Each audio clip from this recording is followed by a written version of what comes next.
हम लाते हैं top news, आपके फेवरेट टॉक शोज और अनलिमिटेड एंटरटेनमेंट सिर्फ यूट्यूब पर। अगर आपने अभी तक हमारा चैनल सब्सक्राइब नहीं किया तो अभी सब्सक्राइब करें और बेल आइकॉन को क्लिक करके हमारी लेटेस्ट वीडियोस के बारे में अपडेट जानें। सब्सक्राइब कीजिए और हम आपको लिए चलेंगे आपकी फेवरेट वीडियो की तरफ।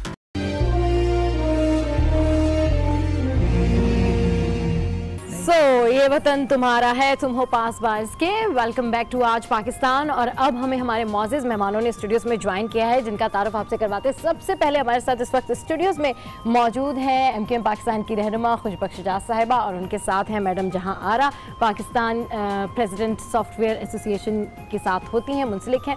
और साथ में हैं आतम प्रकाश साहब, जो कि FPCCI के चेयरमैन भी हैं। और लाहौर स्टूडियो से हमें ज्वाइन किया है जस्टिस नासरा जावेद इकबाल साहिबा ने। ये तमाम मौजूद मेहमान हमारे साथ इस वक्त मौजूद हैं। और आज 23 मार्च के हवाले से हम बात करें। सबसे पहले हम बढ़ेंगे आपा की जानिब। कैसी हैं आप? अल्हम्दुलिल्लाह। आज के दिन के हवाले से क्या कहेंगी? देखिए, सबसे पहली बात तो ये कि आज का दिन हमारी ज़िंदगी का, सारी कौमी ज़िंदगी का सबसे अहम और सबसे इम्पॉर्टेंट दिन है। और ये एक मरकज़ी हैसियत रखता है, न सिर्फ तारीख़ के सफ़ों पर बल्कि वाक़ईतन हमारी ज़िंदगियों में। और मुझे खुशी इस बात की है कि क्योंकि मैं एजुकेशन से वाबस्ता हूँ, तो हमारे स्कूल के बच्चे जिस तरह इस दिन को मनाते हैं, और मुख्तलिफ़ स्कूलों के बच्चे भी इस दिन को, पूरे पाकिस्तान में मनता है ये दिन, तो वो मुझे बड़ी उस दिन खुशी होती है कि सुबह सुबह बच्चे उस दिन को मनाने के लिए तैयारी करते हैं। अपने नन्हे नन्हे लबों से वो तराने पढ़ते हैं। जैसे कि अभी आपने तराना सुना, बहुत खूबसूरत था, आपने बहुत ही अच्छा सुनाया, दिल से गाया है, दिल से। तो ये जो तराने हैं ना, इनमें एक जोश और एक जज्बा है। और ये जो लिखे गए हैं जिस अंदाज से, और फिर उन्हें जिस तरह गाया गया है, उनकी कॉम्पोजिशंस हुई हैं, ये बड़ा वलवला पैदा करते हैं। तो ये दिन हमारे लिए एक नहायत अहम दिन है इस हिसाब से कि इसको हमें रिपीट करते रहना चाहिए। हमें सिर्फ किताबों में या तारीख़ में नहीं, बल्कि इसे हमें अपनी अमली ज़िंदगी में भी, हमारे स्कूलों में, हमारे निसाब में एक एक्टिविटी का हिस्सा बनना चाहिए। बिल्कुल सही कह रहे हैं। मैं इस बात को ही आपसे एग्री करते हुए कहना चाहता हूँ कि देखिए, एक तो 23 मार्च का मना लेना है जी, लेकिन ये जो बच्चों में हमें ये इसकी जो असली रूह है कि 23 मार्च ना होता तो शायद 14 अगस्त ना होता। तो क्यों ये दिन जरूरी है? करारदाद का पेश होना, यहाँ ये मुल्क कहाँ होता। ये तो अल्लाह का लाख लाख शुक्र एहसान है, परवरदिगार का। लेकिन ये बात आपने अच्छी कही कि देखिए, मैं ये कहती हूँ कि किताबों में कोई चीज़ पढ़ाने से ज़्यादा बेहतर है कि दिलों में उसकी हुर्मत का एहसास दिलाएं। दूसरी बात ये कि एक पैट्रियोटिज़म जो है ना बच्चों में, पैट्रियोटिज़म किताब में पढ़ के जी करारदाद पाकिस्तान 23 मार्च 1940, आप सोचें कि एक शख्स खड़ा है और लाहौर के उस यादगारे पाकिस्तान के वहाँ, और उसकी एक फैमिली है, उसके लोग हैं, उसके सपोर्टर्स हैं, उसके चाहने वाले हैं, और वो खड़े होकर कह रहा है कि हमारे पास अपना कोई घर नहीं है, हमें अपना एक घर चाहिए, हमें अपना एक वतन चाहिए, हमें अपनी एक सरजमीन चाहिए जहाँ हम आज़ादी से रह सके। हम मुसलमान हैं और हमें एक पाकिस्तान चाहिए। इसी तरह जैसे कोई सरबराह हो किसी फैमिली का, और वो खड़े होकर अपनी फैमिली को बुला के कहे कि देखो बच्चों, तुम लोग सब मिलके एक अच्छा सा घर बनाओ जिसमें हम साथ रहें। तो ये जो एक एहसास है, इसको पढ़ाने और समझाने के लिए भी अजमन साहब बहुत एक सेंसिटिविटी चाहिए, और अपने बच्चों में एक मुहिब्बे वतन पाकिस्तानी का जज्बा पैदा करने की ज़रूरत है। ये एहसास कि हम पाकिस्तानी और फ़ख्र के साथ, ये एहसास बिल्कुल अंदर से आता है, और फ़ख्र के साथ आप कहें कि जी हम फ़ख्र करते हैं कि हम पाकिस्तानी हैं। मैडम जहां अभी हमारे साथ मौजूद हैं और बहुत ज़्यादा सेंसिटिव शोबे से जो है वो ताल्लुक़ रखती हैं। President of Pakistan software association के साथ में आप मुंसलिक हैं, प्रेसिडेंट हैं खुद आप। मैडम, इस फील्ड में ख़वातीन बहुत कम आती हैं, क्योंकि एक तो IT से रिलेटेड ये फील्ड है और बहुत ज़्यादा हैक्टिक इसमें काम होता है। और ओवरऑल अगर ख़वातीन के हवाले से बात की जाए तो ज़्यादातर टीचिंग के शोबे में या मेडिसिन के शोबे में जाती हैं, क्योंकि ये बड़ी रिस्पॉन्सिबल जॉब है, डाटा कलेक्शन होती है, फिर साइबर क्राइम के हवाले से भी आपके पास कंप्लेंट्स आती हैं। लेकिन वी प्राउड ऑफ यू कि आपके जैसे लोग भी पाकिस्तान में इस इशू के ऊपर और इस प्रोफेशन में काम कर रहे हैं। क्या कहेंगे? सबा ये सही है कि इसमें IT के शोबे में बहुत कम ख़वातीन आती हैं, मगर अब आनी शुरू हो गई हैं। तकरीबन 20% ख़वातीन हैं हमारी जो IT कंपनीज़ हैं उनमें, और एक और मैं एक टेक्नोलॉजी इंक्यूबेटर चलाती हूँ यहाँ कराची में, उसका नाम है द नेस्ट आयो। और उसका मकसद यही है कि जो बच्चे बच्चियाँ जो टेक्नोलॉजी की अपनी बिज़नेस शुरू करना चाहें वो हमारे पास आते हैं, 4 महीने तक हमारे पास रहते हैं, हम उनको सिखाते हैं और उनकी मदद करते हैं कि वो बिज़नेस लॉन्च कर सकें। सही। तो पाकिस्तान में आपको पता है इतने पॉपुलेशन हमारा माशाल्लाह बहुत है और हर लड़के या लड़की को ग्रेजुएशन के बाद जॉब मिलना आसान नहीं होगा। तो इसीलिए हम चाहते हैं कि वो लोग अपनी बिजनेसेस शुरू करें, खुद भी अपने लिए जॉब क्रिएट करें और लोगों को, अपने साथियों को उसमें शामिल करें। तो मैंने देखा है कि पहले शुरू में जब हमने ये शुरू किया था 3 साल पहले, तो एक सिर्फ औरत फाउंडर आई थी जिसने अपनी बिजनेस शुरू की थी। सही। अब माशाल्लाह 7th कोहोर्ट हमारा है और उसमें तकरीबन 45% लड़कियां हैं जो अपनी बिजनेस शुरू कर रही हैं। तो मेरे ख्याल में काफ़ी प्रोग्रेस हुई है। लड़कियों को समझ में आया है कि टेक्नोलॉजी से डरना नहीं चाहिए, वो इस्तेमाल भी करती हैं। आखिर फ़ोन है, कंप्यूटर है, अब तो कोई किसी बिल्कुल सही कह रही हैं। अब तो गैजेट्स का बहुत ज़्यादा बाकायदा तौर पर इस्तेमाल हो गया है और लोग बहुत ज़्यादा इन है सोशल मीडिया के हवाले से। प्रोफेशन में भी आप जाएं उसमें आपको टेक्नोलॉजी इस्तेमाल करनी, टेक्नोलॉजी तो घबराना नहीं चाहिए और मेरे ख्याल में आप घबराती नहीं है।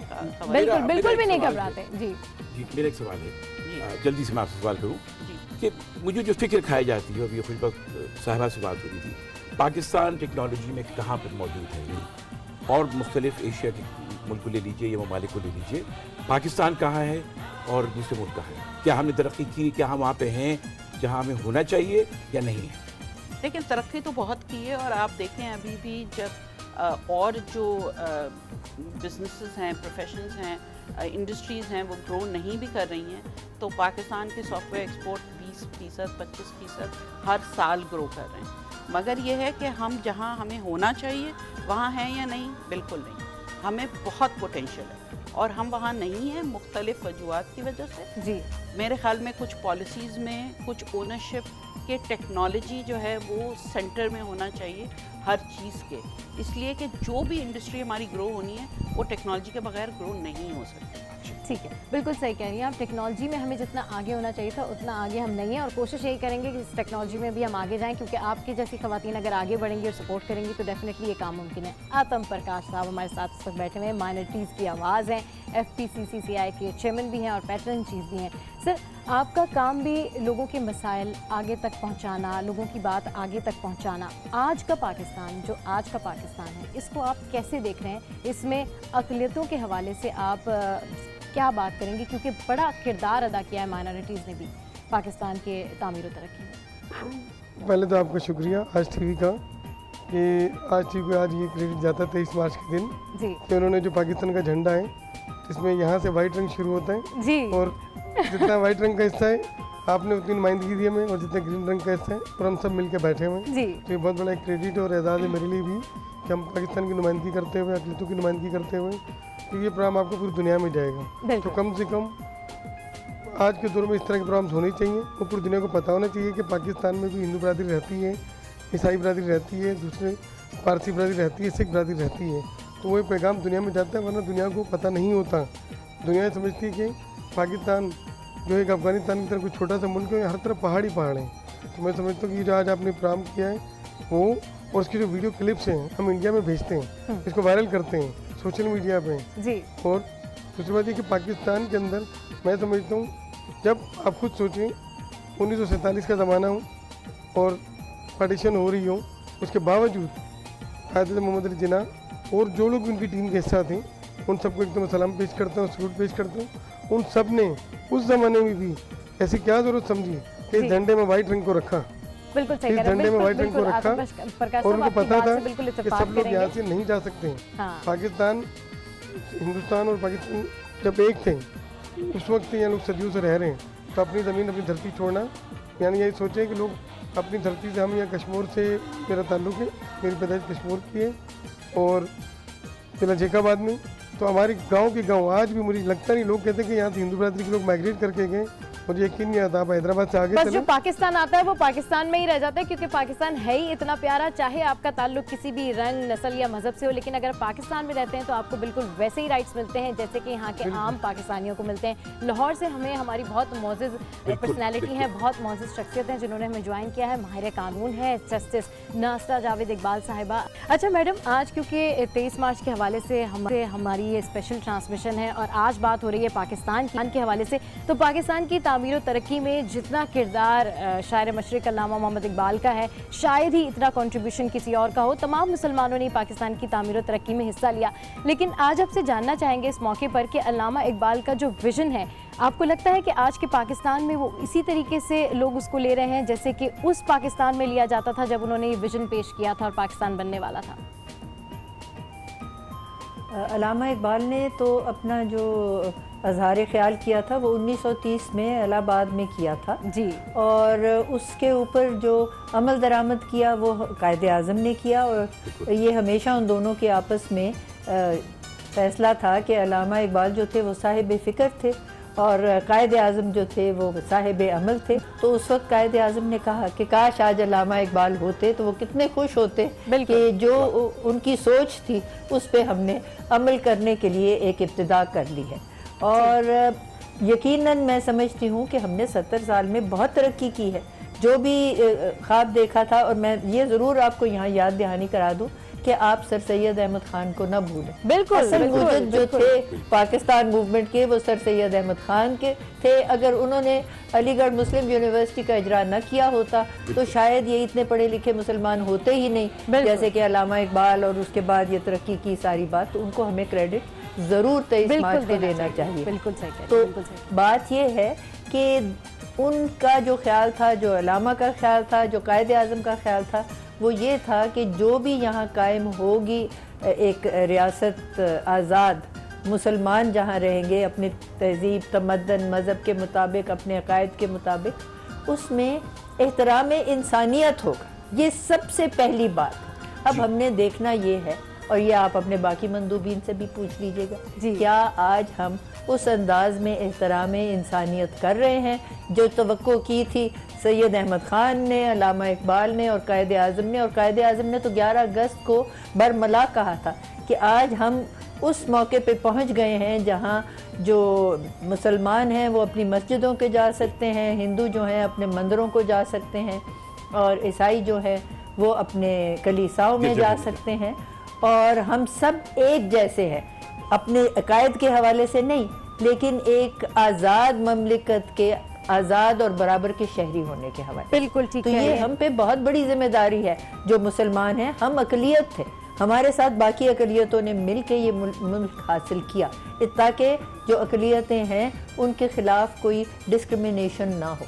लेकिन क्या वाकई हम वो कर रहे हैं जो हमें करना चाहिए था और जिसका तसव्वुर था पाकिस्तान के बारे में एहतराम इंसानियत हो? मैं समझती हूँ जो सफ़ेद हिस्सा है जिसकी तरफ प्रकाश साहब ने भी हवाला किया, ठीक है, अब हम अकलियत से अक्सरियत बन गए कि हम भी अकलियत थे और हमने बाकी अकलियतों का उसी तरह एहतराम करना है जैसे कि हम पे उम्मीद थी और हमारे पे लाजिम था और हमसे तवक्को थी। बिल्कुल, हम कोशिश करेंगे कि उसी विजन को, कायद-ए-आज़म के उन्हीं ख्यालात को, अल्लामा इकबाल के उन्हीं ख्यालात को करते चलें। डिस्कशन यहाँ पर कंटिन्यू है। पाकिस्तान के हवाले से बात हो रही है, पाकिस्तान की तामीर और तरक्की के हवाले से बात हो रही है। मज़ीद हम विजन्स के हवाले से बात करेंगे, पाकिस्तान के किरदार में जिन लोगों ने अहम किरदार अदा किया है अपने काम से, उनके हवाले से भी बात करेंगे। लेकिन अभी यहाँ पर वक्त हुआ एक ब्रेक का। Stay with us. होना चाहिए, ये नहीं होना चाहिए कि गवर्नमेंट स्कूल के बच्चों को कॉम्प्लेक्स आ रहा है कि प्राइवेट स्कूल के बच्चों से। सो आप लोगों ने ज़बरदस्त सा पैकेज देखा, और ये हैं पाकिस्तानी और ये हैं वो यूथ जो कि पाकिस्तान की तामीर और तरक्की में अहम किरदार अदा कर रहे हैं। मेरे साथ खुशबख्त आपा भी मौजूद है और मैं देख रही थी कि बड़े गौर से आप इस पैकेज को देख रही थी।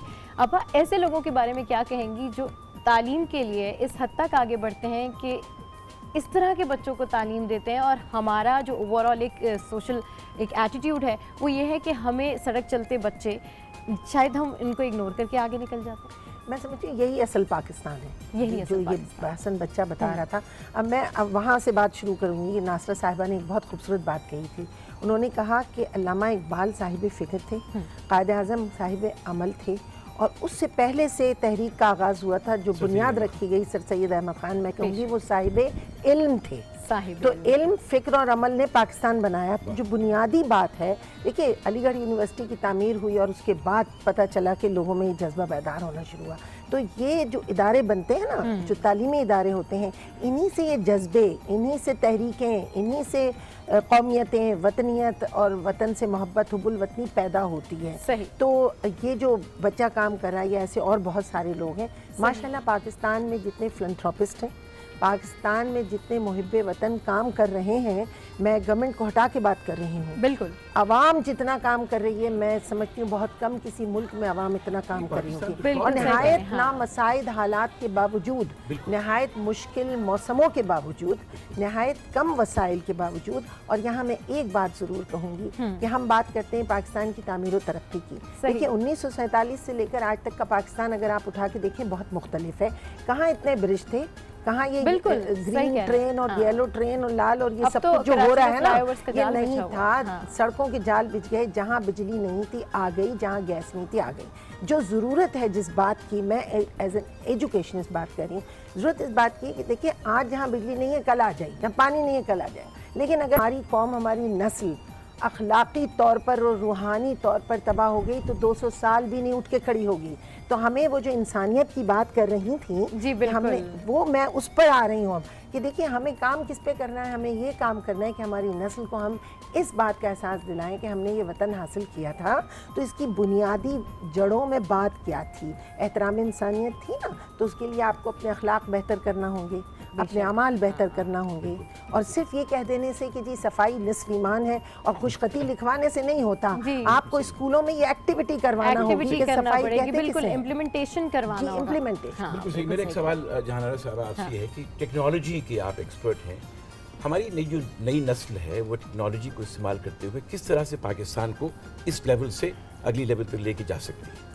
देखिए जो बड़े प्रॉब्लम्स हैं इस मुल्क में, उसमें एजुकेशन एक तो जैसे आपने कहा, एक हेल्थ केयर है जो हर पाकिस्तानी को नहीं अभी मिल रहा। तो हमारे यहाँ जैसे इंक्यूबेटर में जो बच्चियाँ आते हैं, उन्हीं से मैं देखती हूँ कि वो टेक्नोलॉजी के इस्तेमाल से एजुकेशन सेक्टर के लिए काम कर रहे हैं कि किस तरह हर पाकिस्तानी बच्ची को एजुकेशन हाईएस्ट लेवल तक मिले, हेल्थ केयर किस तरह मिले, वो टेली मेडिसिन और मुख्तलिफ जो है टेक्नोलॉजी के यूसेज से वो कनेक्ट कर रहे हैं कि डॉक्टर्स जो हैं, अगर ख़वातीन हैं कुछ, वो बाद में डॉक्टरी अपनी नहीं प्रैक्टिस करती तो उनको घर से लेके गांव तक वो आपको कंसल्टेंसी और वो इलाज कर सकें रिमोटली। ये सब बच्चियाँ कर रहे हैं टेक्नोलॉजी के इस्तेमाल से।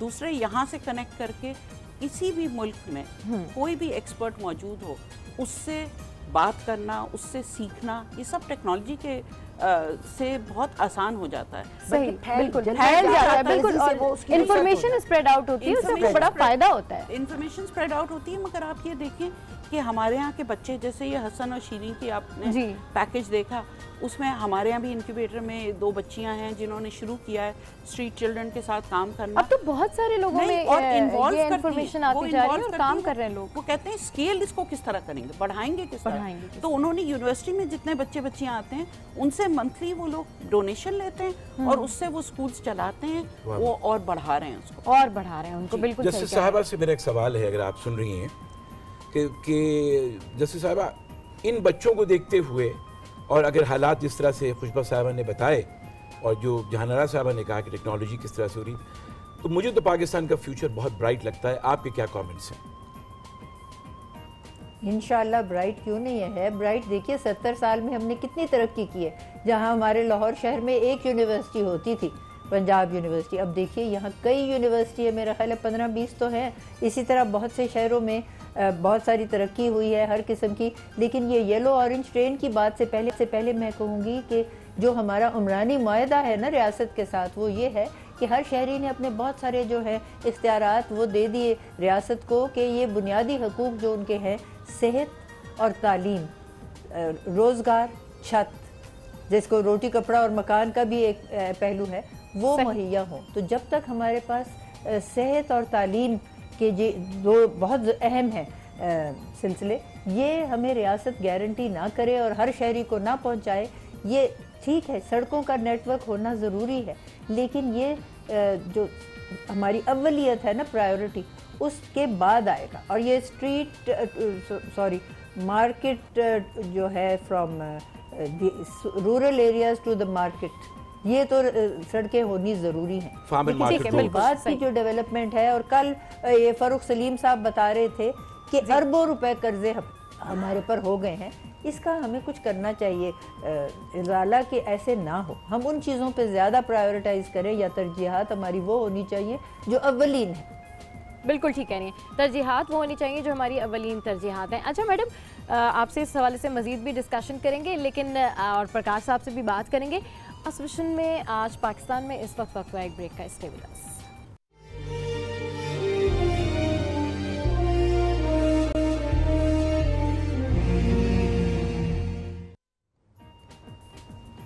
आज पाकिस्तान में आपको कहेंगे एक मरतबा फिर से खुशामदीद। बात हो रही है आज पाकिस्तान की 23 मार्च के हवाले से। आज का दिन रेजोल्यूशन का दिन है, और जहाँ तक हम बात करते हैं अक़लियतों के हवाले से, तो प्रकाश साहब आप बताइए कि जिस तरह हम तालीम के हवाले से बात कर रहे हैं, जिस तरह हम टेक्नोलॉजी के हवाले से बात कर रहे हैं, आपको क्या लगता है कि वाकई में अब पाकिस्तान राइज़ कर रहा है? वाकई में ये वो पाकिस्तान है जिसको हम कह सकते हैं कि स्टेप अप पाकिस्तान? असल में मैं आपको बताऊँ कि पाकिस्तान बहुत तरक्की कर रहा था, लेकिन आज से मैं आपको 1986 और 87 की मिसाल देते हैं। जब हम इंडिया घूमने जाते थे रिश्तेदारों के पास मिलने के लिए, हम 75 रुपये पाकिस्तान के देते थे, और हमें इंडिया के 100 रुपये मिलता था उस वक्त। आज हमें 100 रुपये पाकिस्तान, 170 रुपये हम पाकिस्तान के देते हैं, इंडिया के 100 रुपये मिलता है। हमारी करेंसी जो उन्होंने नेपाल के बराबर ला के खड़ी कर दी। इंटरनली तौर पर पाकिस्तान ने बहुत तरक्की की है, पैसा हमारे पास बहुत है, ये नहीं पता कर्ज़ों का है, कर्ज़ों से लिया हुआ, वर्ल्ड बैंक से लिया हुआ है। तरक्की हमने बहुत की है। करप्शन की, जो पाकिस्तान के जो बुनियादी जो दुश्मन है वो करप्शन है, उस करप्शन के खिलाफ हम सब लड़ रहे हैं।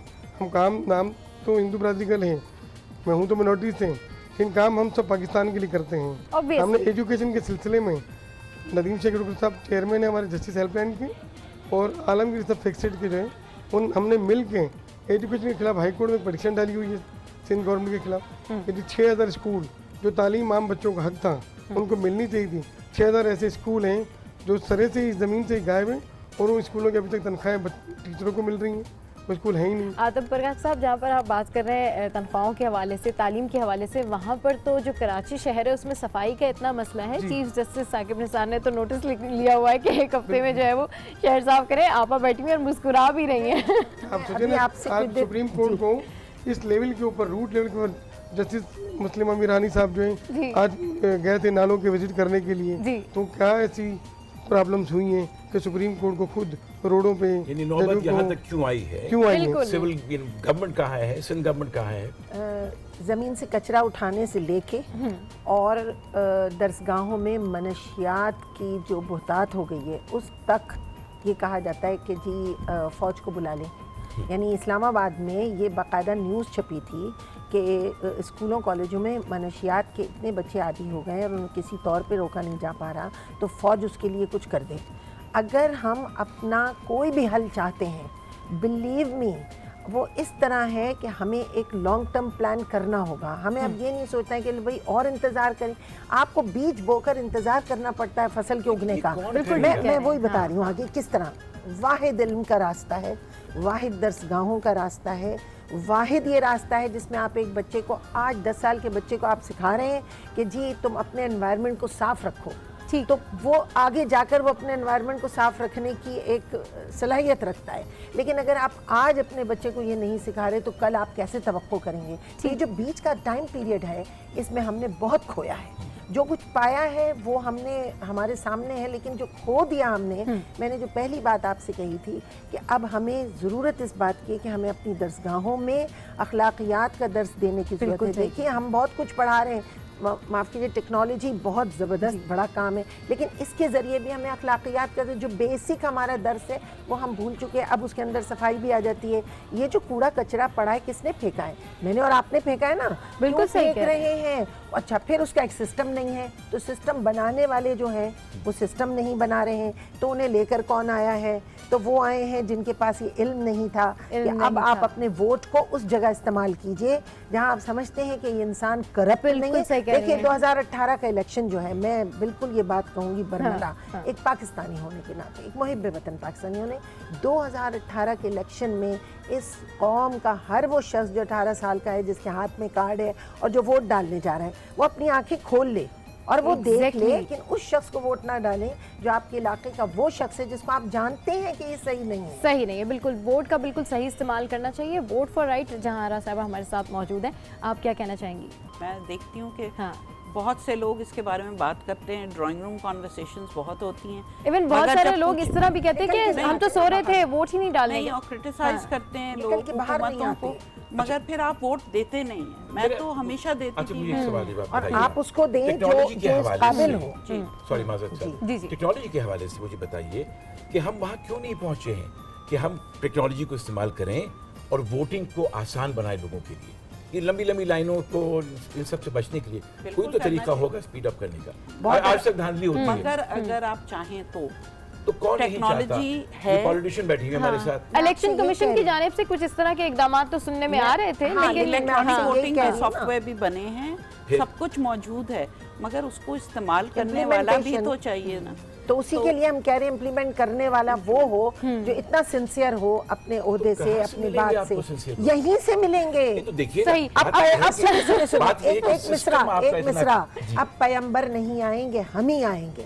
देखिए इन्हीं लोगों में से, इन्हीं हम में, आप में से ही, ये कोई मायूसी नहीं है। आई एम सॉरी, मैं बिल्कुल मायूस नहीं, मैं बहुत मस्बत। मैं एक चीज कहूंगी, वो सही है आप जो कह रही हैं, मगर अगर हम लोग इसके बारे में बात करते हैं तो लोग कहते हैं भाई आप क्यों नहीं बन जाती हैं, आप गवर्नमेंट में क्यों नहीं चली जाती हैं? तो हर जहाँ जो शख्स काम कर रहा है, हर शख्स का एक रोल है। जो मैं काम कर रही हूँ शायद वो ये नहीं कर सकते। ठीक है, इसी बात पे जो है वो कमेंट्स लेंगे। लाहौर से हमें ज्वाइन किया है। जी बिल्कुल। आपकी मुस्कुराहट तमस्खराना है या पूरी उम्मीद है, ये बताइए।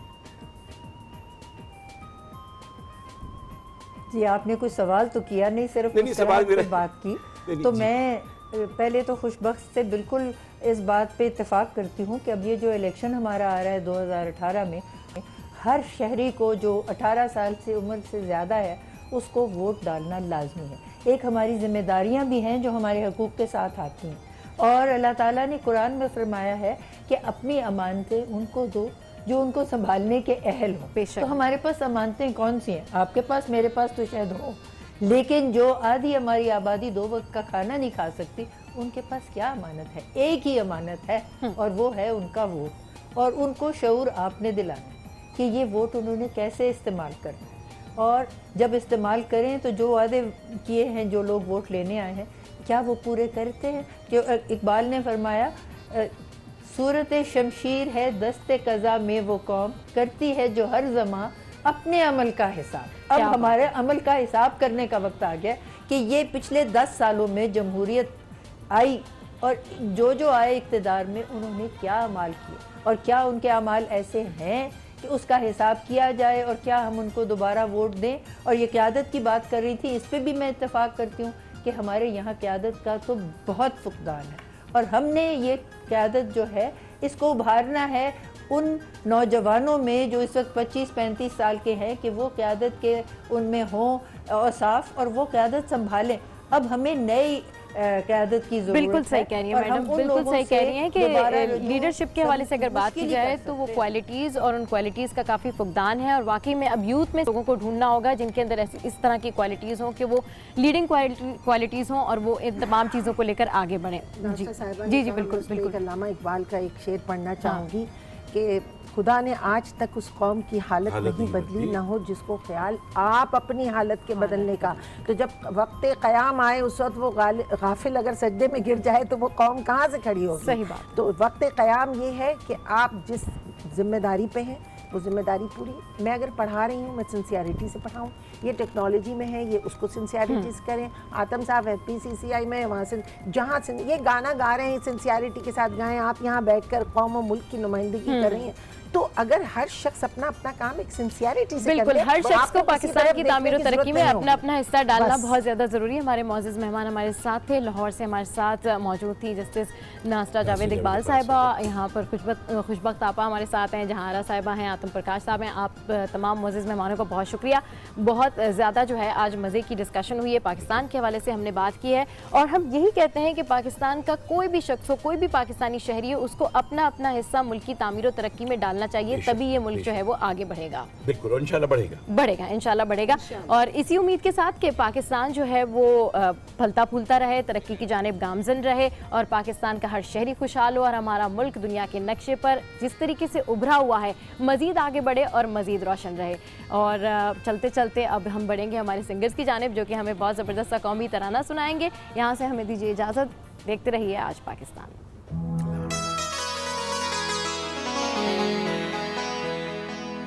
प्यार वतन लाए हम जानो दिल तेरे लिए, ओ प्यार वतन लाए हम जानो दिल तेरे लिए, जब भी कभी चाहेगा तू तुझ पे फिदा हो जाएंगे, प्यारे वतन लाए हम जानो दिल तेरे लिए।